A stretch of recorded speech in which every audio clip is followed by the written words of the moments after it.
Good morning. So yan yung ating dalawang pabo na babae. Kaya na pa silang umaga nag-aaway. So yung ganyan na behavior nila, ano yan, nagsiselos isa't isa. Kasi siguro yung isang kursunado itong isang lalaki. Kaya yan. So yan yung nagiging case ng behavior nila. Nag-aaway. Kaya na pa yan. Pero titigil din yan kasi once na may nanalo na sa kanila, ayun yung nagpapatunay na suko na sila. So sa ganyan, minsan umabot pa yan hanggang hapon. Hanggat walang tumatakbo para sa mga tapang, tuloy-tuloy pa rin yung yan, ang kanyang behavior. Puti na nga mainit dyan. So kahit pa paano,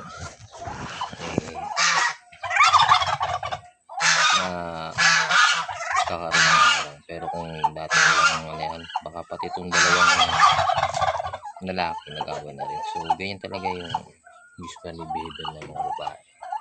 Hindi lang yung mga lalaki nag-aaway kahit sila. Pero ang maganda dyan, once na may huminto na at hindi na pumalag, tumitigil na rin naman. Hindi tulad ng mga pabong lalaki na talagang sa karakter ng mga lalaki lang may mamatay. Sa mga lalaki pinapatay talaga nila. Minsan, pero may cases din na napanood ko na pag tuminto na hindi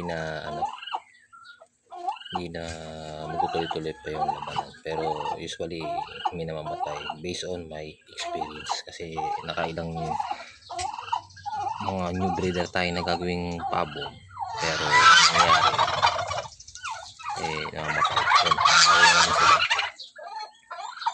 Ayun yung karakter nilang dalawa. Pero once na may sumuko na sa isa't isa, pabalik na yun sa dati na parang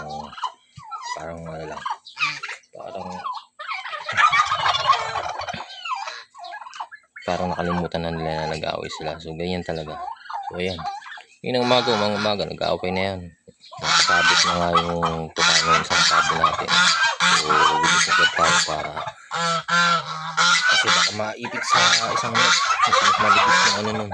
So tuloy-tuloy. So yung mga gansa, siyempre sila yung security, sila yung nag-i-stop ng behavior ng bawat pabo. Sinaaway nila, hawat, ganyan. Pero ayaw na ng pawat, kita nyo naman.